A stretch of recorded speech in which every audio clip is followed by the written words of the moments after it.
thoughts I cannot say to you. If I don't say the words, then maybe it's not true. And it feels alright when they come and say to you.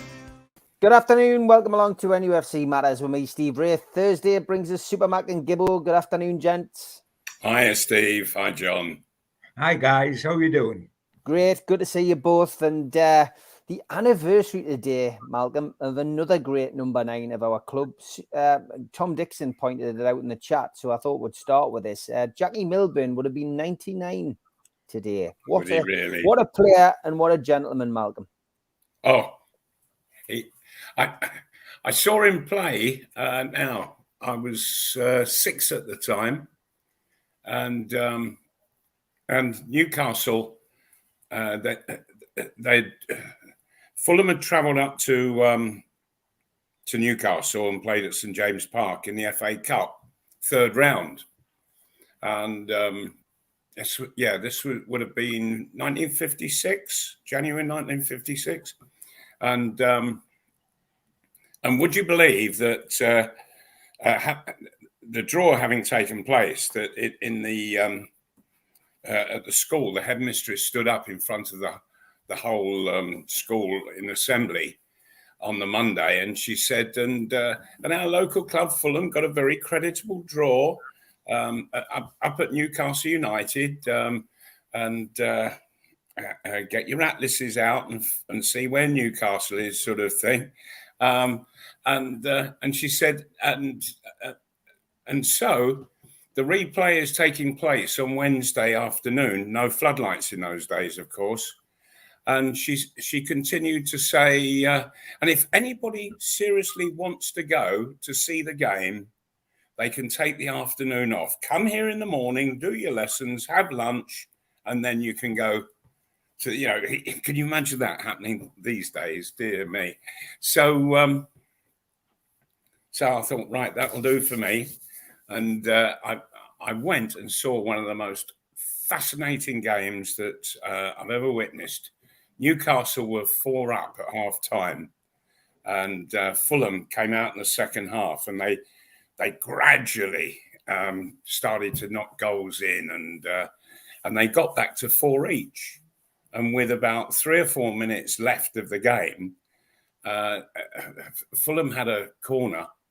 It came in, somebody headed it out to a fellow called Jackie Milburn on the right wing, and he just flew from literally one corner flag to the other, and he cracked across over, and it was headed in by Vic Keeble, and that was it. That was the final score, 5-4. Fabulous game, and I didn't really see Jackie at all from that day to 1971, when I signed for Newcastle, and I was doing a press conference afterwards and chatting with everybody, and all the journalists sort of parted like the Red Sea, and through them walked Jackie Milburn. And of course, he was writing for the News of the World at the time, and he came and he shook me warmly by the hand, and he said, "Malcolm," he said, "the people up here, they're going to love you if you play the way for Newcastle that you do for Luton, and you just keep banging those goals in." He said, "Oh, by the way, my name's Jackie Milburn." I said, "Oh, I know who you are."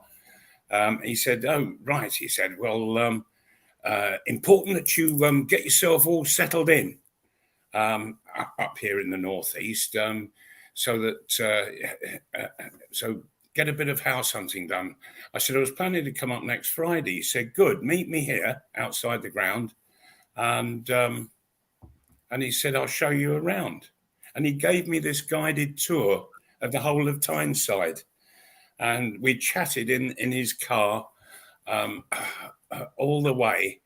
and I found him absolutely fascinating, and he just had lovely, gentle bits of advice in all sorts of ways, and he was just one of the nicest, most lovely people that I've ever met in my life, and I was so sad when he passed away. So sad. Yeah, fabulous guy. I mean, everybody always said to me, and they've probably said to all of us at an early stage of our life, when you're young, you should never meet your heroes, because when you're a schoolboy, you see everybody through rose-tinted glasses, and when you get to know them in reality, they can't be as good as your memories of them. Yeah, You'll be very true. disappointed. You'll be disappointed. And of course, my hero when I was a little lad on the terraces, I got to know purely from the terraces the Newcastle famous side of the early 50s Cup 3 times in 5 years, and my hero was Jackie. I met him then because he was a journalist, as Malcolm had just said, and he was in the press box with me when I was covering Newcastle every game. And he become a firm friend. We wrote about 3 books together, or I ghosted books him, and then I wrote a book about him in the end. And the interesting thing is, one of the books that I ended up doing with Jackie, at the end of that book, after it had just come out, I got a phone call at home, and it was from This Is Your Life Studios in London. And they'd said, "We've just seen Jackie's book, which you've just done with him." They said it's brought him right back into the limelight. He was a superhero, etc., etc. Would like to do This Is Your Life, and would like to use you as the go-between. What do you think? Will it happen? And I said, "Oh, it's difficult, because Jackie is a very private and shy person, really, as you would know about him.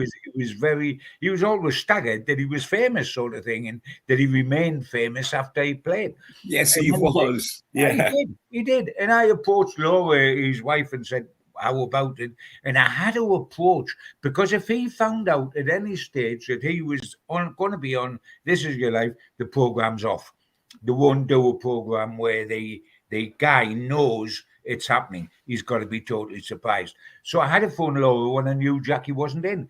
So I phoned her at 10 to 3 on a Saturday, knowing that Jackie was sitting at the other end of the press box, so I knew where he was. And I got on her own, and I put it to her, and she said, "Well, the only trouble is," she said, "we'll never get Jackie to go to London. He doesn't like the smoke, and he's a home bird. He'll never go to London, to be in the studios, and etc., etc." So I told the people down there that, and they said, "Well, we'll come up Newcastle. We'll bring the show up for him." And they'd never done that on This Is Your Life before. They'd never recorded the show outside of London. And they came up to Newcastle, into the Time Tease television studios, and they'd pretended, "I've got the spoof ticket for the show upstairs in the house here." They pretended it was a show about the book that Jackie and I had done. So I had to look after them all day and then take them down to Time Tease television for recording the program. And I had to look after them all day because they were having rehearsals. They do a rehearsal of the whole show, bar the guys not there. But all the guests would come on and they do a rehearsal just to get it right. So I had to take care of Jackie. So I set up a complete spoof day for Jackie. I think Arthur Cox was the manager at the time. I set up that would go up and talk to Arthur about the book in his office and that, to fill in the time, because I didn't let Jack out my sight in case he stumbled into something with his wife. So we went and did this big interview with Arthur Cox, who was in on it. At the end of that, Jackie said, "Well, I'm going to go up home for lunch." She said, the missus isn't in. She was actually down at the studios, but he didn't know that. The missus isn't in. So I didn't want him out my sight. So I had to sort of beg for lunch. I said, "My missus isn't in either, and I don't know what I'm going to do for lunch." So Jackie said, he eventually got the message and said, "Come up to mine with me." And I said, "Oh, that's great." So I went up there. He did scrambled eggs, which he couldn't scramble. What a mess they were. But he did them anyway. Eventually, we went down to the program, and we're in getting the makeup on, etc., etc. We walked out, And all of a sudden, Eamon Andrews, who it was in those days, come leaping out with a big red book, and he was captured. Now went into the audience, and all sorts of people were in the studio. Obviously, the two Charltons, Bobby and Jack, because they were part of the Milburn clan. They both Bert Trautmann, the goalkeeper, which Malcolm, you would know, the German goalkeeper at Man City, who Jackie scored against in 42 seconds in the 55 Cup final. They'd found Bert Trautmann in Pakistan. What he was doing in Pakistan, I don't know. He wasn't a cricketer, so it must have been a football thing. They flew him across from Pakistan to be in the studio. There was Tom Finney, there was all the old heroes were in. And Bella was flown over, Jackie's Aunt Bella was flown over from New York to appear in the show. And there was an after show party afterwards, and he come across and said, Gibbo, I can't thank you enough for helping to organise this. He said, if I'd known it was on, I wouldn't have appeared. But having been surprised, he said, I enjoyed it so much. It was wonderful. Did he? He was terrific, and he was just embarrassed about the whole thing, and he almost was.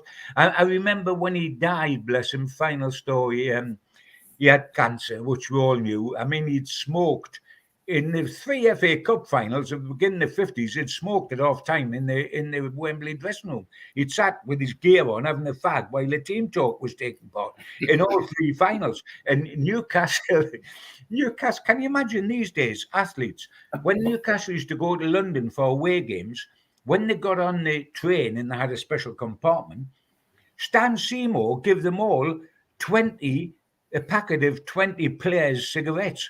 As they got on, this was part of the bung, like this was part of looking after them. And Jackie used to go around the ones that didn't smoke and get their 20 fags off them for him, like, and he used to smoke like a chimney. And of course, he bless him, he died of throat cancer. Surprise, smoking the way Jack had. But we knew he was ill. He was such a proud man. While he was ill, he wouldn't let people go up and visit him because he didn't want them to see, that you wanted them to remember him the way he was and not see him in this agony where he was eventually coming downstairs on his bum, bless him. And when he actually died and we knew it was going to happen, I was abroad on my holidays and I was so decimated because I just arrived in Tenerife and I'm sitting having breakfast this morning, and there's a guy in the booth in front of me, has an English paper, and he opens it to read it. And I could see the headline through where I was sitting that said, United legend is dead at 60-something. And I knew it was Jack. And I just started my holiday, and I knew the funeral would take place while I was still on holiday, and it did. But Laura, realising all that, they had a big memorial service to him a few weeks later in Ashton. And she asked me to go up there and speak at his memorial service from the pulpit. And so I got my final chance to say goodbye. But an absolute hero and a total number 9 legend, started by Hughie Gallagher, was carried on by the likes of Jackie Milburn, Len White, was carried on by Malcolm, and was carried on all the way up to Shearer, and eventually to Mr. Wood. But there we go. That's a totally different story that I won't be talking about. But yes, the number 9 legends, special. And he is right up there at the top of the tree with Malcolm, with Shearer, and with Hughie Gallagher as the greatest centre forward. And you can't pay him a better compliment than that. And it guarantees that he's a legend way beyond his lifetime, and will always be. History books are made. Hughie Gallagher is still one of the great number 9 legends, and look how long ago it is since Hughie died. And he made his reputation in 1927 when we won the championship. Of course, that is still the latest championship until this mob get round to winning it. It's the latest championship that we won, 1927. Can you believe it? I wasn't even a glint in my dad's eye in those days. It's about the only thing I've missed in Newcastle's history. And that's why 96 years ago. Yep. Yes. Yeah. Oh, unbelievable, Malcolm. So in 4 years, it would be 100th anniversary. What a year to win the championship again. That's what I was going to say. Was it? I'm not waiting that long, mate. I haven't got that long. I've booked it in for next season. But it would be wonderful, wouldn't it? You're right, Malcolm. Yeah. Yeah. Wouldn't it Just you know, I might as well chuck my £2 in as well. I was lucky enough to meet him when my granddad was a referee assessor back in the 80s. He took me along to a Newcastle game. I sat in the Old West stand, and it was the promotion season, 83-84, and I was taken into the old chairman's suite in those days. I was only 13. I had had to put my best clubber on, my dress pants and my shoes. And I got taken into this room, and on that day I met up with Stan Seymour. I met Bobby Cowell, I met Joe Harvey, and I met Jackie Milburn. Jackie Milburn came over and he rubbed the top of my head and went, "Enjoy the match, son." And that's all I can, that was the only conversation I had with him. But it was a fascinating time, and that meant so much to me because obviously as a Newcastle fan, I'd read about Ward Jackie and read the stories about him, and just to get that opportunity to meet him, get my autograph book signed, was brilliant. But when he passed away 3 years later, I took the time out, like thousands did, to go and stand outside St Nicholas's Cathedral. A lot of people lined the way all the way up to Ashington, but I stood outside St Nicholas's Cathedral, and the photograph, I remember the next day, I've still got it somewhere in my cuttings from back in those days. I could just see myself. I'd just come down from college and I had my bag over my shoulder, and I'm just on the edge of this photograph at St Nicholas's, and there was thousands there, thousands. But a complete legend at Newcastle United. And thanks for sharing your stories, lads, and thanks to Tom Dixon for bringing it up as well. Great start. Lovely. I'm just thinking, Steve, that there might be quite a few watching this who don't know who Bobby Cowell is, and he was the right back of the Jackie Milburn era for Newcastle, wasn't he? And what made him extra special, Malcolm, and this is where people don't realise who Bobby is. If you're asked a question in a pub quiz, 3 Newcastle players played in all 3 cup finals, 51, 52 and 55, name the 3.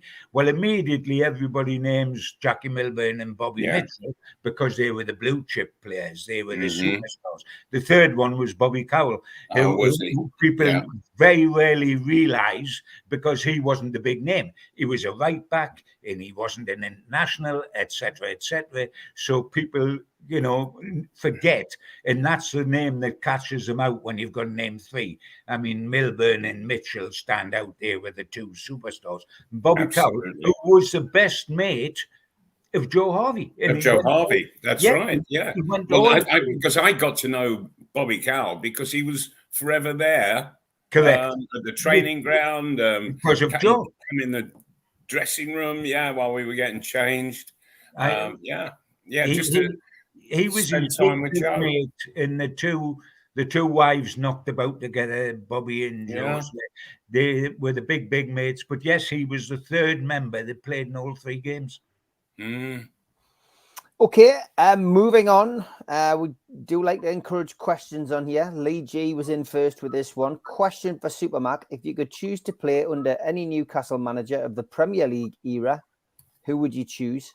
And who do you think would get the best out of you? And Malcolm, is that Steve Bruce, or is it Joe Kinnear, or is it Steve McLaren? Which one of those 3 do you want? I think I'd take Eddie Howe. Albeit, who do you think will get the best out of you?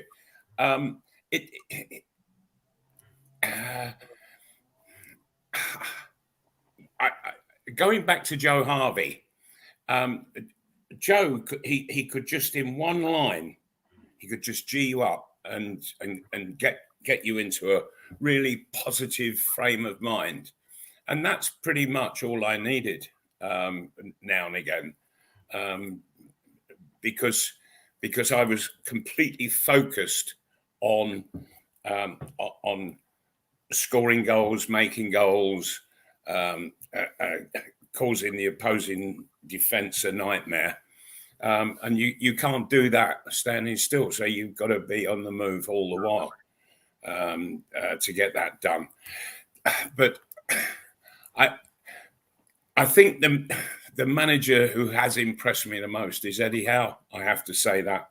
And we've had some right old donkeys, haven't we, over the last few years. Absolutely. In all fairness, but Eddie Howe, he's taken. I think he's picked the club up in when it was absolutely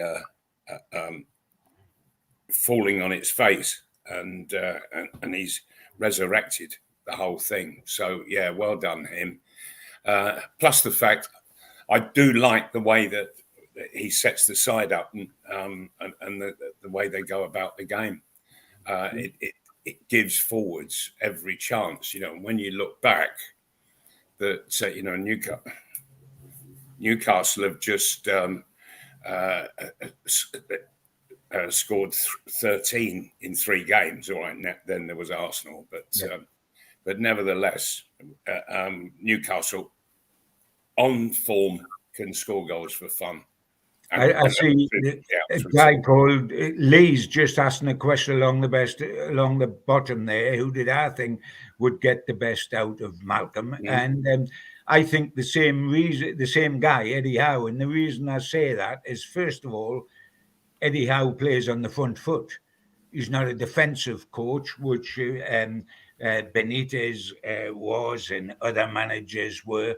He's a front foot coach, and Malcolm would obviously benefit so much more from an attacking coach, because a centre forward, however good he is, needs somebody to manufacture the ammunition. Any centre forward, whether that's Haaland, whether it's Kane, whether it's Shearer or McDonald, and therefore you want a front foot side. And the second is, the question says who would get the best out of Supermac. Well, Eddie Howe gets the best out of everybody. Look at Joe Linton. Look at Joe Linton. Look at Sean Longstaff. Look at Willock, if you like. Look at Almiron with the goals he's got. Look at Murphy. You can go on and on. Look at Shaw. And the whole of the back line. Yeah. You get, but I mean, people that were there. I mean, people that were there and were average that have suddenly improved so much. Yeah, prior to Eddie Howe, Shaw looked a plonker. Yeah, he was a walking mistake. He was elegant. He could pass the ball, but he would make a mistake in every game that was normally costly. But you go through Joe Linton, the switch of positions absolutely made him from being a donkey centre forward into a quality midfielder, and you can go throughout the team. So he does get the best out of players. Sure, and he actually turned him around from being a complete joke. Yeah, true, and that's why I retain my faith in Anthony Gordon becoming a player, purely because of who's his manager. Yes, because whatever's inside Anthony Gordon, and we've seen flashes of it, and his quickness and his ability, he's only 22, but whatever's inside him, Eddie Howe will pull out of him. He'll get it out of him. The only proviso of all this that there ever is that the player is willing to take part in this. If a player wants to improve, Eddie Howe will improve him. If he's stubborn and he thinks he's God's gift to football, then you can't ever improve him. Nobody can. But if they're willing to listen and willing to learn, Eddie Howe's your best teacher. Sure. I was just going to say that I'm always very suspicious about signing players from relegation threatened sides. And we're seeing it with Gordon, and I think his fitness is low. He hasn't trained properly over the last 2 or 3 seasons, and therefore he's got to build a strength up that has diminished badly in the last 3 seasons. So it's going to take quite a while for him just to get his fitness standard up to what's necessary to play in the Newcastle side. He'll not fully benefit, Malcolm. You're right. He won't fully benefit until he has a pre-season. And he catches up on a pre-season, a full pre-season with Newcastle, where everybody's starting off at the same level of lack of fitness, if you like, after the summer break, and he will benefit from that. But because of what was happening at Everton, and because he got eventually into dispute with Everton before he signed for us, the foot was very much off the accelerator. And it's very, very difficult to put it on automatically and get up and running again. Yes, it is. But I mean, we've had a few players. I mean, Isak didn't come in. He come in and hit the ground running on his debut at Liverpool. But then, because of injury, it took him a while to get the pace of the Premiership, the pace at which Newcastle play at, etc. And it's the same with Gordon. But hopefully, he'll get there. Mm. Okay, Mitchell Brothers takes us in a different direction. He says, genuinely, would the three of you want to see Sunderland promoted? Oh, I would love to see him promoted because it's a guaranteed 6 points to us. Take the words out of my mouth. I mean, it's a hell of a turnaround for the Mackhams, to be fair, because they've managed to get into the playoffs and at the last throw. And I mean, I watched the game of the weekend. They deserved it. I mean, that's what football's all about, these things. And Millwall chucking it away against Blackburn. Sunderland creeping in the back door. Middlesbrough, put up a great run of form under Carrick. We could end up with a situation, of course, where if both teams get to the final, Middlesbrough play Sunderland in the same weekend that Newcastle play Chelsea in London. God help the Metropolitan Police, John. Yeah, I still think it's going to be Borough and Luton in the final. That they are the two outstanding sides, I think, outside the top two. I mean, you're absolutely right. Sunderland have done incredibly well. I mean, they only won promotion from League One via the playoffs 1 year ago. And then the playoffs again to come up into the Premier League. It's quite astonishing but why it's astonishing is because they've done it with such a young team. To do it with such a young team. And really, the reason for that, I think, is that there's a lack of fear in youngsters. Whether this team would be ready for the Premier League is a totally different matter.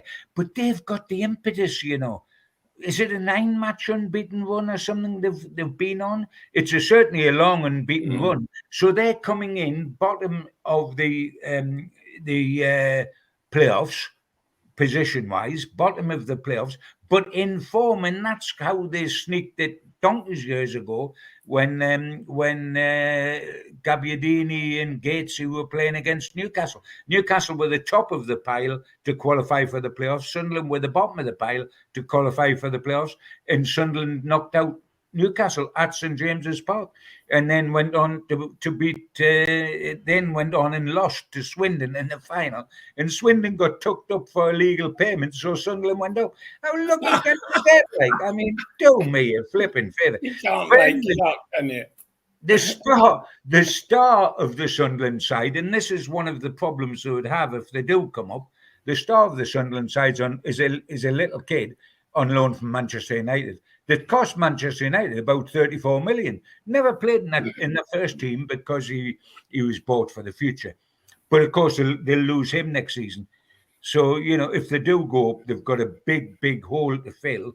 And this kid, Diaglio, or however you pronounce him, this kid is their star turn and has been their star turn all season. But he's going back to Man U. But anyway, I don't care whether it's Middlesbrough or Sunderland that come up. I don't care if it's Luton or Coventry. It'll still be more points for us next season, so bring it on.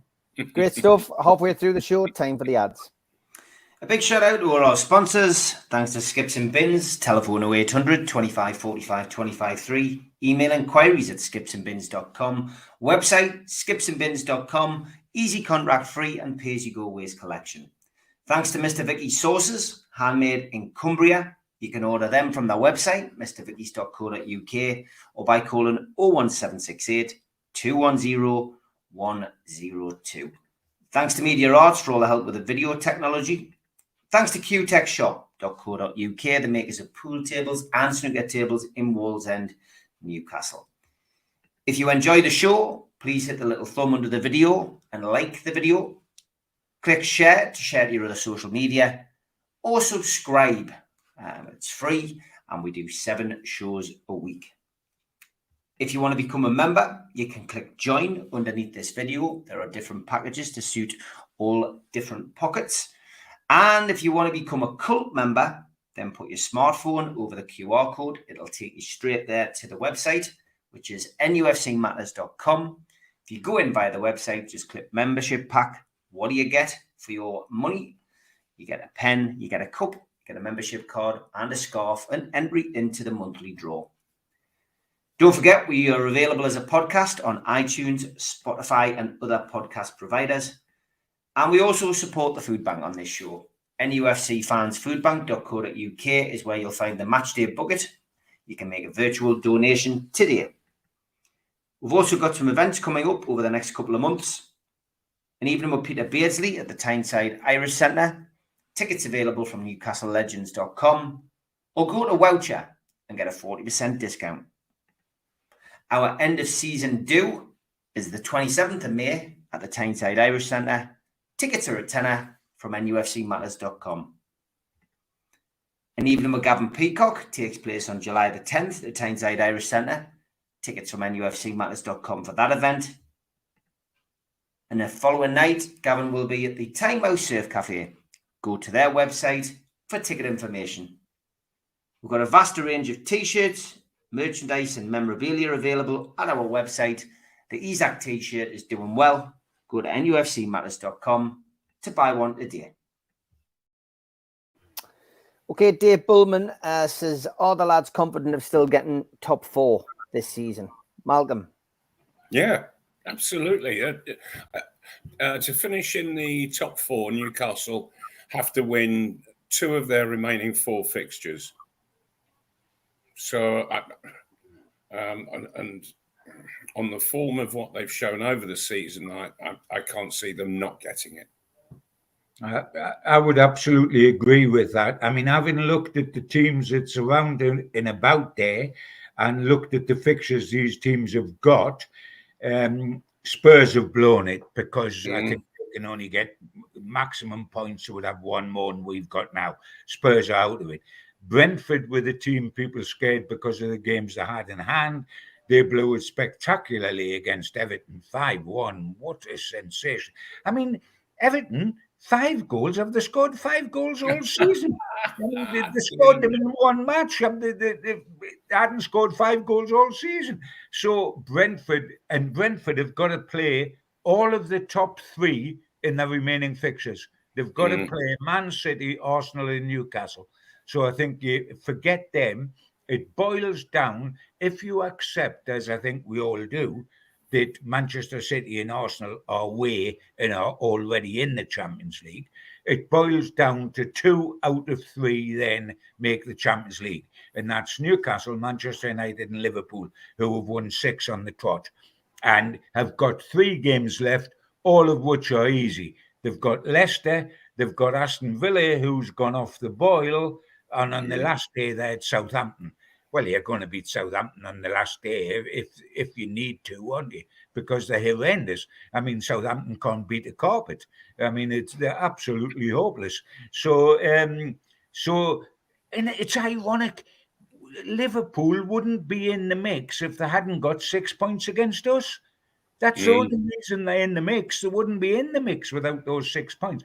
But it's down to 2 out of 3. And I'm utterly convinced that we will do it. I don't care whether it's Liverpool or Manchester United for the other spot, but we will get the spot. We would have to have a monumental collapse not to make the Champions League now. And we're not going to have that collapse. I know we lost Arsenal, but we lost Aston Villa and come back and start winning again straight away.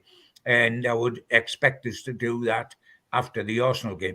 Because the Arsenal game, yes, the best side won, but it was a terrific match. It could have been 4-4. Without the 2 goalkeepers, Ramsdale and Pope, it could have been 4-4, like the famous match up here when we played Arsenal. Remember, we were 4-0 down at half-time and we drew 4-4 and Coyote. I do remember that, yeah. Coyote scored the 4. Coyote scored, yeah. It could have been a 4-4 this time. We played well. There was things we did wrong and we got bullied in midfield by their 2 boys without a shadow of doubt. But yes, we will make the Champions League. I've been convinced of it for a while, and nothing's changed my mind. We still have won 8 of our last 10. You know, we might have lost to Villa and we might have lost to Arsenal, but we've won 8 of our last 10 games. That's not a team out. That's not a team out of form. No, No. definitely No. not. Thanks for joining, Mandy. Much appreciated. It's a lot of questions now coming in about the game at the weekend. We'll come to them in the next 10 minutes or so. I just want to ask Malcolm and John a question that we got asked last night, which was, about renaming the stand, the East Stand, which currently doesn't have a name as such. And people were suggesting that we name it after, past players, past managers. Malcolm was suggested by people yesterday. There was also the suggestion of the Kevin Keegan stand, a suggestion of Alan Shearer. And what people tended to say last night was, maybe it should be after somebody that doesn't have something named after them at the club. So Shearer has a statue. So Bobby has a statue. Jackie Milburn's got a stand named after him. Joe Harvey's got a plaque on the at the Gallagher end. So Bobby Monk, there's a Sir Bobby Robson suite, in the ground. So people were suggesting it should be somebody else. Keegan seemed to get the overall vote because, as one person put it last night, he put people back in the stands, not once but twice, as a player and as a manager. But the lads who were on the panel last night, Stu and Mitch, said, really, from our perspective, because that's the stand that is on TV whenever the cameras are there for Sky, for BT Sports, for Match of the Day, and that's the focus, that you don't make money out of having a legend's name on the stand. It should be sold. It should be a sponsorship. It should be a sponsor. And we should look forward, and we shouldn't look back in the past, which I thought was an interesting view. So I wonder what you thought, Malcolm and John. Malcolm, you first. What's your thoughts on that? I mean, it would be a privilege if it was the Malcolm McDonald stand, I'm sure, but would you let it stand in the way of maybe getting a big deal for a sponsor? In all honesty, though, Steve, there are far more deserving cases than me. For example, I was sat with him on Sunday. Bob Moncur, the last player to lift a trophy. And that was something that I never achieved. Alan Shearer never achieved it. And there is nothing greater than winning a trophy, as we were talking about Jackie Milburn earlier on, and it was incredible that, those 3 seasons where they won something out of 5. Incredible. No,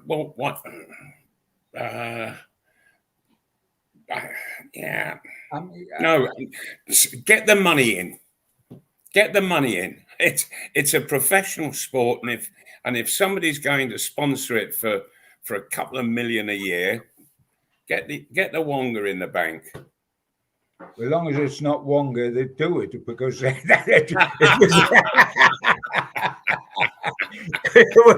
had the wrong sponsors going on shirts. Haven't we just? Yes, I mean, I would tend to go down that road with the money. Always what you've got to watch is who does it, because if the wrong sort of company takes it, it can be embarrassing. And of course, those that love to snipe it would love it to be a Saudi company or something, wouldn't it? Because they would be able to open up that can of worms and have a go about that all over again.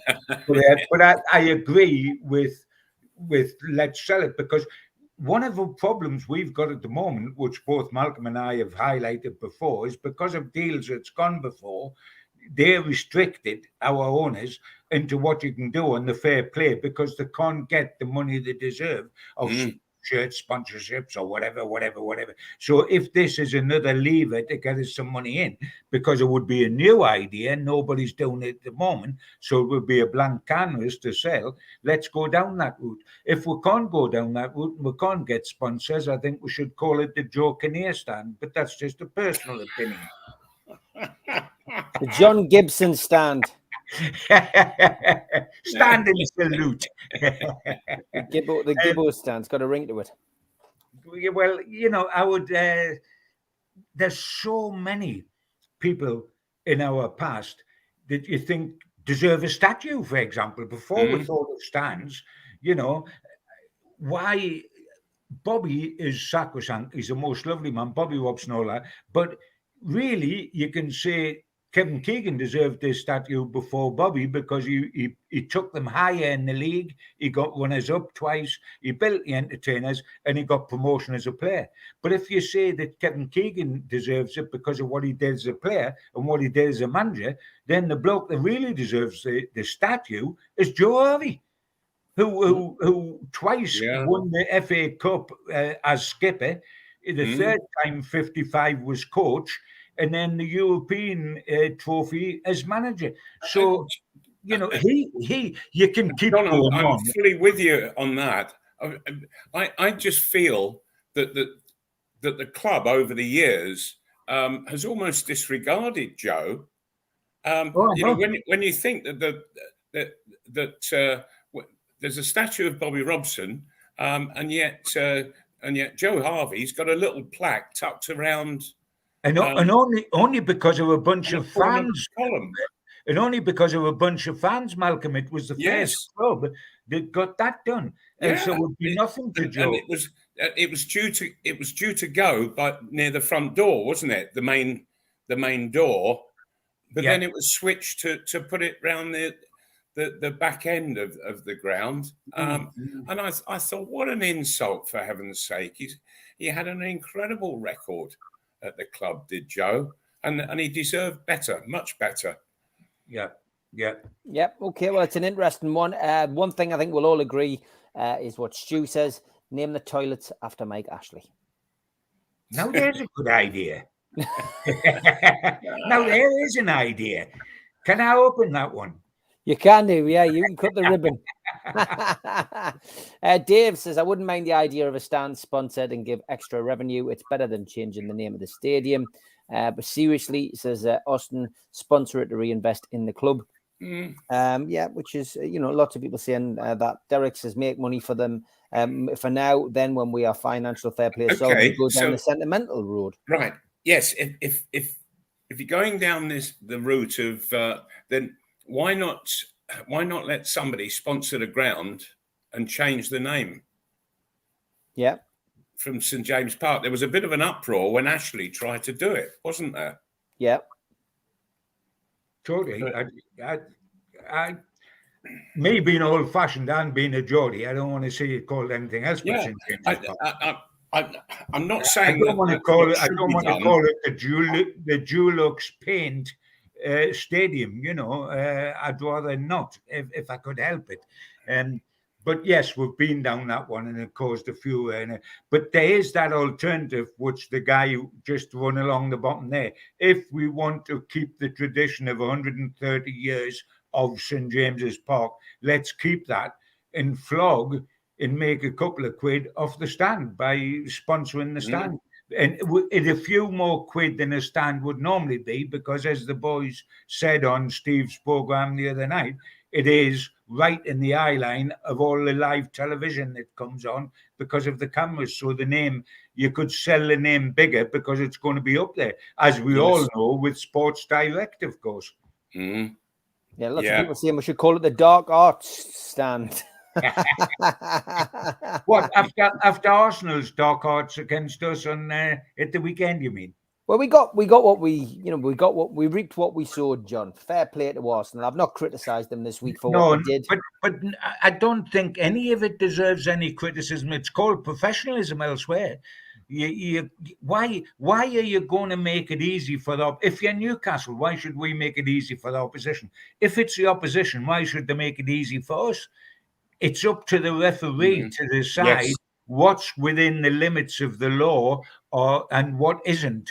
And he can decide that and start waving cards or red cards or sending people off or just And he just ignored the whole thing, didn't he? Yeah. But I mean, the amount of time wasting and every time that there was physical contact between a Newcastle and Arsenal player, the Arsenal player fell to the ground. Yeah. Every time. And the referee didn't do anything. Let them just lay there, stop the game. Oh, there. Oh, for heaven's sake. It's I mean, there's a policeman that's on duty on match day. He's called a referee, and let him to decide because the dark arts on both sides. I mean, who invented it? The dark arts go way back. The dark arts go back to the 20s and before the 20s, when the offside rule was exploited by Newcastle United with Bill McCracken, which killed the game and led to all the football being in the middle third of the field, nothing in the goal mouths. And they had to actually change the laws of the game, the offside laws, to have two people between the scorer and defender to get round what craftily Newcastle United under Colin Veach and Bill McCracken had worked out. So the dark arts isn't something new. It's been, the dark arts is when Adam and Eve ate the apple, I mean, that was a bit of dark arts. And how long ago was that? Newcastle United make the short trip to Elland Road this weekend. It is a 12:30 kickoff on Saturday.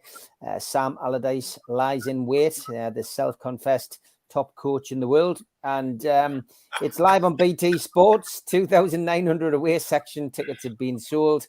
Eddie Howe's press conference will be tomorrow, of course. We do know that Sean Longstaff hasn't broken his foot. It's been a case of has he, hasn't he? But now he hasn't. Great news for him. Might come a little bit too soon for him this game, but we will wait and see.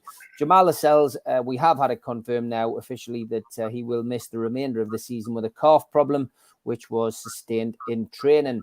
Kieran Trippier, well, we would imagine he will play and captain the team at the weekend. He will hit 50 competitive appearances for Newcastle United this weekend. And Newcastle as well, with 2 away games remaining, Leeds, of course, this weekend and Chelsea at the end of the season, have actually won 8 times on the road this season in the Premier League. The best ever return in a Premier League season is 9. That was done twice in 93-94 and 2001-2002. We've also scored 29 away goals away from home this season, and we've exceeded that just twice before. 31 in 93-94 and 34 in 2001-2002. So who have we got in the man in the middle? Well, the referee is Simon Hooper. This is his 4th Newcastle game of the season, which includes the 0-0 draw with Leeds at St James's Park back in December. VAR this weekend is Neil Swarbrick. So a couple of questions we got early on with regards to this game. Barry Cope asked, should we go 4-4-2 against Leeds? And Mark Stevenson said, would you bring Miggy back in, I guess, to replace Murphy? And do you think Eddie will go with Isaac or Wilson, as I don't think he will start both? So lots of things for us to consider on the programme, but also lots of things for Eddie Howe to look at, Malcolm, after last week's game against Arsenal. Yeah, look, yes. But I wouldn't get too upset by the way it went, because I thought Newcastle played reasonably well. They created a fair few chances, and they just weren't able to stick it into the net. And so I wasn't. I was a bit annoyed. But that was all. As far as Leeds United are concerned, did you see them play Man City at all? Yeah. Well, they sat so far off Man City, who just kept knocking it all over the pitch, without really probing And then Leeds gave them a little bit of a shock in the last few minutes when they suddenly went at Man City. Newcastle have got to be aware of that. But I watched that happening, and I thought, Man City, that why weren't they really getting into Leeds and looking to cause danger? They were just too happy just to knock it around. But if Leeds sit back like that, Newcastle will murder them. Of that, I'm pretty sure. So I think that Leeds they've got to push on to Newcastle a lot more than they did with Man City. But if that's how Sam wants them to play, fine by me. I think Newcastle could murder them. It's going to be very, very interesting. Because it's Sam, we particularly don't want Sam to get a result at our expense, because we've got no love lost with Sam's time up here. Possibly the only thing Ashley got right in a decade and a half was to get rid of Sam. But the interesting thing on the game up here, team-wise, because I think Longstaff, it will be too early for Longstaff. He won't have enough training under his head, etc., etc. So I felt, John, that the side really missed him. Oh, there's no question against about that. Arsenal. No question about that. But it means, because we're so short in midfield until we sign two midfielders in the summer, defensive and attacking, which we will, that the midfield picks itself, because Joe Linton's going to have to play in there with Willock and with Bruno, because that's all we've got of seniors. I don't think he's going to put Anderson in there at the moment, because he's indicated if Anderson plays, it'll be wide. So you've got your three there. So that takes Joe Linton out of the occasion to play wide left up top. So you've got your centre. Do you go with Isak and Wilson again? I can't think of anybody that'll do a better job than Isak out wide left, apart from the fact that I think he'll revert to only playing one of them again and put the other one on the subs bench. And I've just got a feeling he'll start with Isak and put Wilson on the subs bench, who had a much quieter game against Arsenal. I think he'll probably start with Isak and have Murphy out wide right, and then it's just a matter of who's wide left. It won't be Maxi, because he hasn't, apart from anything else, he's only had 10 minutes or less since his long injury layoff, and is nowhere near fitness-wise. No player would be to start after just having them. So the most he can hope for, I think, is coming off the bench for a longer period than he came off the bench against Arsenal. But I don't think he'll start. That being the case, if you don't play Isak out wide, who do you? And the two alternatives are Almiron and Gordon, or Anderson, who can play wide, of course. Yeah. So it's going to be interesting what he does up top, without a shadow of doubt. Does he play the two lads together, or just one of them? And then who does he play on the wing? Because it can't be Joe Linton. And if it's not Isak, who do you've got Maxi, you've got Gordon, and you've got Almiron. But whatever the team is, I honestly believe that Newcastle will win this game. And what we've got to remember, as to if somebody says, why will they win it? I'd say, look at the table. Newcastle are in the top three, Leeds are in the bottom three. There's a class gap there. And unless we get it wrong in terms of our attitude to the game, complacency, or starting far too slowly, and unless Leeds get a huge lift off the fans, and that's the biggest danger, I think, is the fans, because it's not that they'll welcome Sam Allardyce, it's that they know this is it. They've got 3 games to save themselves, Leeds, and they're at home, and the fans at the kickoff will be 100% behind Leeds, trying to will them to get the home 3 points. And if we quieten that down, if we survive that, then we win. We are in the top 3 there in the bottom 3. That tells me everything. Mm. Yeah. You agree, Malcolm? Yeah. Yes, I do. Sam, he's certainly sought to shore them up because I think they've been quite ramshackle at the back over the season, and Newcastle can certainly cause them problems there. He's organised them a bit better, but sometimes when a new manager comes in with just a short period to work for,